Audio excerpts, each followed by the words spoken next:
जब से इंसानों ने सोचना शुरू किया है तब से इंसानों का जो सबसे बड़ा सवाल रहा है वो इस ब्रह्मांड को लेके रहा है। हर कोई यहाँ पे यही सोचता है कि इस ब्रह्मांड की शुरुआत कैसे हुई, हम लोग यहाँ पे कैसे आए। जहाँ अलग अलग सभ्यता ने, अलग अलग धर्मों ने इसकी अलग अलग तरीकों से जवाब देने की कोशिश की, पर सच्चाई ये है कि जितना ज्यादा इसके जवाब मिलते गए ये सवाल उतना ही ज्यादा गहरा होते गए। फिर समय आता है साइंस का, जहां साइंस काफी स्पीड से डेवलप कर रही थी, जहां मैथमेटिक्स में एक से एक खोज हो रहे थे, जिसे देखने के बाद ये लगने लगा कि ये जो ब्रह्मांड की गुत्थी है अब ये सुलझने लगेगी, क्योंकि इन दिनों में टेलीस्कोप का भी खोज हो गया था, जिसके वजह से हम किसी भी ग्रह को देख पाते थे बहुत ही आसानी से। तब जाके सबको ये लगने लगा कि अब जो ये पहेली है ब्रह्मांड का रहस्य ये अब सुलझ जाएगी। ये उन दिनों की बात हो रही थी जब साइंस में न्यूटन और आइंस्टीन जैसे लोग आके अपनी अपनी थ्योरी दे रहे थे, तो सबको लगने लगा कि अब काफी ज्यादा आसानी होगी।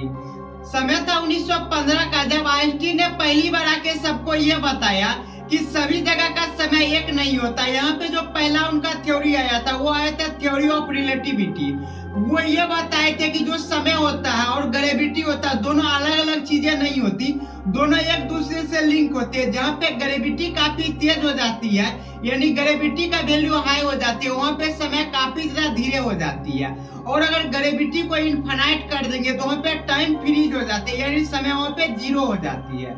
जब ये कंसेप्ट आया थ्योरी ऑफ रिलेटिविटी का, तो सबको ये लगने लगा कि अब जो है ये गुत्थी सुलझ जाएगी, क्योंकि साइंस में ये पहला बार था जब ये बताया गया था कि समय हर जगह सेम नहीं होता है। इससे पहले जो न्यूटन का नियम था वहाँ पे ये बताया जा रहा था कि हर जगह समय का स्पीड एक होती है, पर इस कंसेप्ट को तोड़ दिया गया जब आइंस्टीन का थ्योरी ऑफ रिलेटिविटी आई। साल था 1927 का, जब पहली बार बेल्जियम के एक पादरी ने, जो पेशे से एक साइंटिस्ट भी थे, वो पहली बार एक अजीब सी थ्योरी दी है, जहां पे ये बताए कि इस पूरे ब्रह्मांड की जो शुरुआत है एक छोटा सा पॉइंट से हुई। उस पॉइंट के अंदर इतना ज्यादा एनर्जी थी और वो इतना ज्यादा डेंस था, उसके अंदर टेम्परेचर इनफाइनाइट थी, वो धीरे धीरे फैलते गया, जिसकी वजह से ये पूरे ब्रह्मांड की जन्म हुई। वो पहला ऐसा साइंटिस्ट थे जो बताए कि इस ब्रह्मांड की शुरुआत किसी ईश्वर के द्वारा नहीं हुई, बल्कि एक छोटा सा पॉइंट से हुई।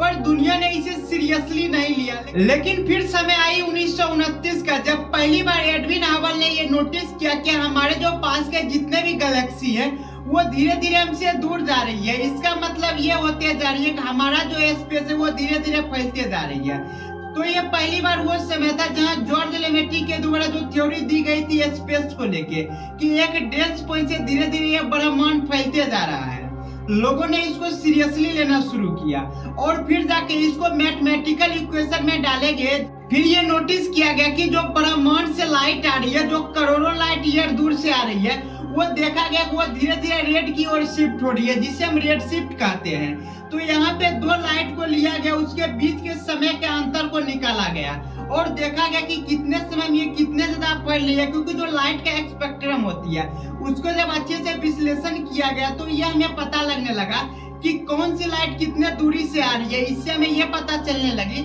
कि दो लाइट के स्पेक्ट्रम के बीच कितना ज्यादा दूरियां हैं। इससे ये पता चल गई कि किस रेट से हमारा यूनिवर्स फैल रही है।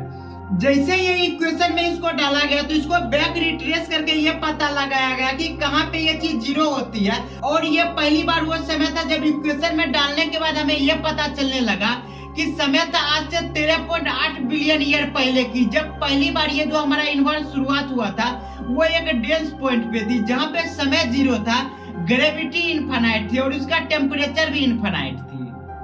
लेकिन ये इक्वेशन कभी भी हमको ज्यादा बैक नहीं ले जा पाई, क्योंकि इस समय पे जब ग्रेविटी इनफाइनाइट हो जाती है और वॉल्यूम नियरली जीरो हो जाते हैं तो यहाँ पे मैथ के सारे नियम फेल हो जाते हैं और फिजिक्स का यहाँ पे एक भी नियम काम नहीं करता, क्योंकि ये वो समय होते हैं जहाँ ना समय होता है ना ही स्पेस होता है। यही से समय और स्पेस बनना शुरू होता है और फिर जाके फिजिक्स और मैथमेटिक्स के नियम अप्लाई होते हैं। यहाँ पे ये जो थ्योरी का नाम दिया गया वो बेसिकली बिग बैंग थ्योरी का नाम दिया गया, जो कि बताती है कि एक डेंस पॉइंट से किस प्रकार से हमारा यूनिवर्स फैलते गया और आज 13.8 बिलियन साल के बाद आप देख सकते हैं कि कितना बड़ा हमारा यूनिवर्स बन चुका है। लेकिन इस थ्योरी का जो सबसे मेजर ड्रॉबैक है वो ये है कि ये थ्योरी कभी ये नहीं बताती कि ये पॉइंट आया कहाँ से, क्योंकि ये थ्योरी ये कहती है कि एक ऐसा पॉइंट जिसके अंदर टेम्परेचर इनफाइनाइट थी, इसके अंदर ग्रेविटी इनफाइनाइट थी और इसका जो वॉल्यूम था वो नियरली जीरो था, एग्जैक्ट जीरो नहीं, क्योंकि अगर एग्जैक्ट जीरो कह देंगे तो यहाँ पे मैथमेटिक्स के जितने भी नियम है वो सारा का सारा फेल हो जाएगा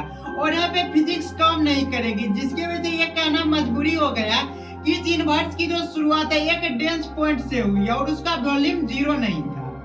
यहाँ पे जनरल थ्योरी ऑफ रिलेटिविटी का कॉन्सेप्ट यूज किया गया जो कि आइंस्टीन ने दिया था। वहाँ पे ये कहा गया था अगर किसी भी जगह ग्रेविटी इनफाइनाइट हो जाएगी तो वहाँ पे स्पेस टाइम जो है वो जीरो हो जाएगी, यानी कि वो सिमट जाएगी, वहाँ एग्जिस्ट ही नहीं करेगी स्पेस और टाइम।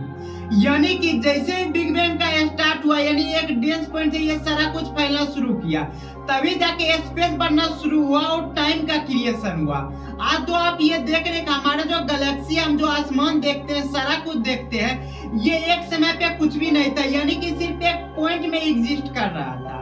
लेकिन प्रॉब्लम यहाँ पे यही है कि अगर कहीं भी एक पॉइंट एग्जिस्ट करती है तो किसी ना किसी स्पेस में एग्जिस्ट कर रही होगी और किसी ना किसी स्पेस में एग्जिस्ट करेगी तो इसका एक लोकेशन होगा। लेकिन ये थ्योरी बताती है कि इससे पहले लोकेशन था ही नहीं, स्पेस था ही नहीं और टाइम था ही नहीं। तो फिर यहाँ पे सबसे बड़ा सवाल ये उठता है ये बिंदु आई कहाँ से, ये किस लोकेशन पे थी। लेकिन इस थ्योरी के अनुसार ये सारे क्वेश्चन वैलिड ही नहीं होते, क्योंकि जब स्पेस ही नहीं था तो इसके लोकेशन का कोई सवाल ही पैदा नहीं होता। लेकिन यहाँ पे ध्यान देने वाली एक और बात है कि जब भी हम पढ़ा करते हैं बिग बैंग थ्योरी को तो बताया जाता है ये एक सिंगुलरिटी पॉइंट से शुरू हुई, लेकिन सिंगुलरिटी पॉइंट का मतलब जीरो नहीं होता, नियरली जीरो होता है। अगर किसी भी चीज का वॉल्यूम हम नियरली जीरो मानेंगे तो वहाँ का जो टेम्परेचर होगा वो नियरली इनफाइनाइट होगा और यहाँ का जो ग्रेविटी होगा वो भी नियरली इनफाइनाइट होगा, लेकिन इनफाइनाइट नहीं होगा। और यहाँ पे जो टाइम है वो इतना स्लो होगा कि इसको हम बोल सकते हैं समय का स्पीड बिल्कुल जीरो है, क्योंकि यहीं से ही सारा इक्वेशन शुरू होता है, मैथमेटिक्स का जन्म होता है और फिजिक्स का जन्म होता है, इसलिए हम इससे पीछे जा नहीं सकते। तो यहाँ तक हम समझ गए कि ये थ्योरी का जो मेजर ड्रॉबैक है, कभी भी हमें ये नहीं बता पाते कि ये पॉइंट आई कहाँ से,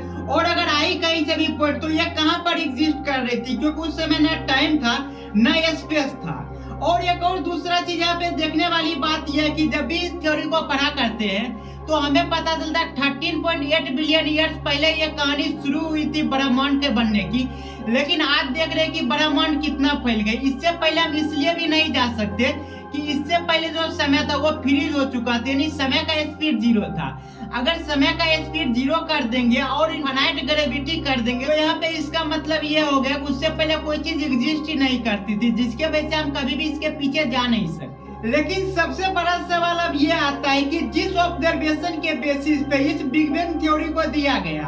अगर वो ऑब्जर्वेशन ही गलत हो तो, यानी कि जो करोड़ों लाइट ईयर दूर से हमारे यूनिवर्स में जो प्रकाश आ रही है बेसिकली हमारी गैलेक्सी में, जिसे पृथ्वी पे लोगों ने ऑब्जर्व किया उसमें कितना ज्यादा रेड शिफ्ट होते जा रही है, तो उस बेसिस पे ये अंदाजा लगाया कि इस स्पीड से हमारा ब्रह्मांड फैल रहा है। अगर उसको हम बैक में रिट्रेस करेंगे तो 13.8 बिलियन साल पीछे जाएंगे तो हमें पता चलती है कि इसका जो वॉल्यूम होती है वो नियरली जीरो हो जाती है और यहाँ पे टाइम फ्रीज हो जाती है और ग्रेविटी का वैल्यू इनफाइनाइट हो जाती है।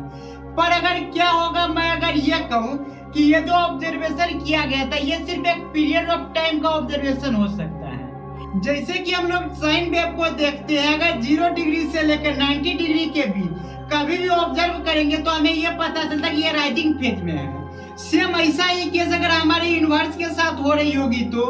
जैसे कि आज हम देख रहे हैं कि यूनिवर्स फैल रही है, यानी कि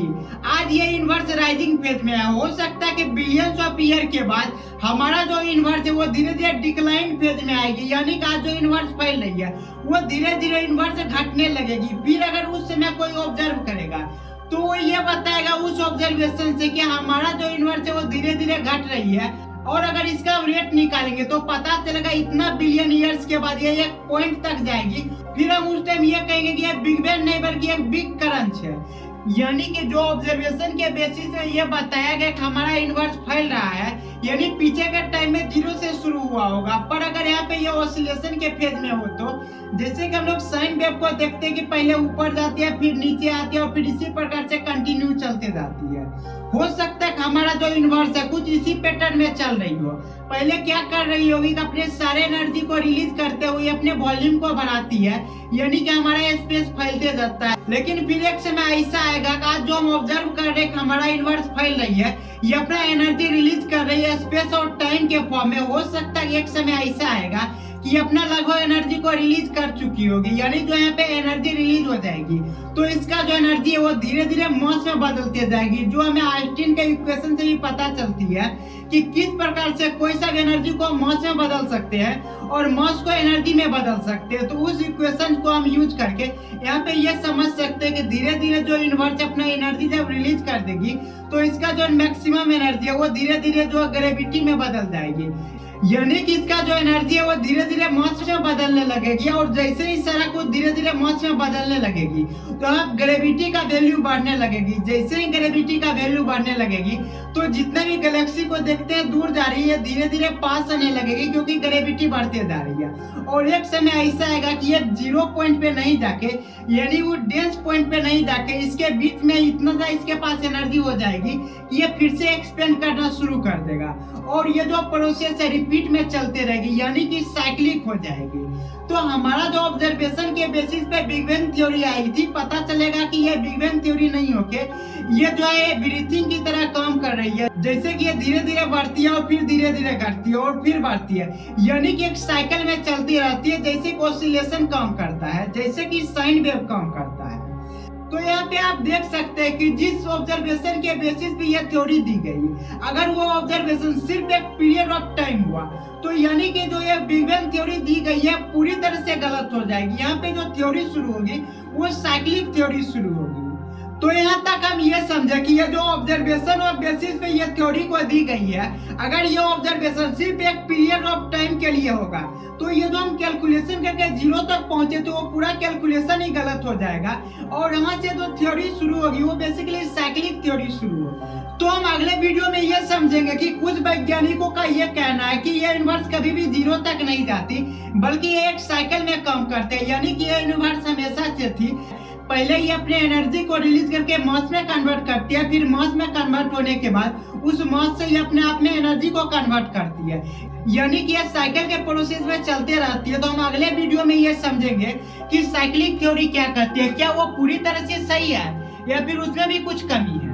तो यहाँ तक हम ये समझे कि ये जो बिग बैंग थ्योरी है जो एक ऑब्जर्वेशन टाइम ऑफ पीरियड की वजह से दी गई है, अगर ये पीरियड ही गलत हो जाए तो ये थ्योरी पूरी तरह से गलत हो जाएगी। यानी कि ये थ्योरी भी पूरी तरह से ये नहीं बताती कि यूनिवर्स का जन्म कैसे हुआ, और अगर ये बताती भी है तो ये वहां पे जाके फंस जाती वो जो पॉइंट था वो कहाँ से आया। जब तक इसका जवाब नहीं मिलता इसका मतलब यह है कि यूनिवर्स वहां से भी शुरू नहीं हुआ था, क्योंकि उस बिंदु का जब तक हम लोग ये पता नहीं कर लेते वो बिंदु आई कहाँ से, तब तक ये कहना पूरी तरह से गलत होगा कि बिग बैंग से ही हमारा यूनिवर्स शुरू हुआ था।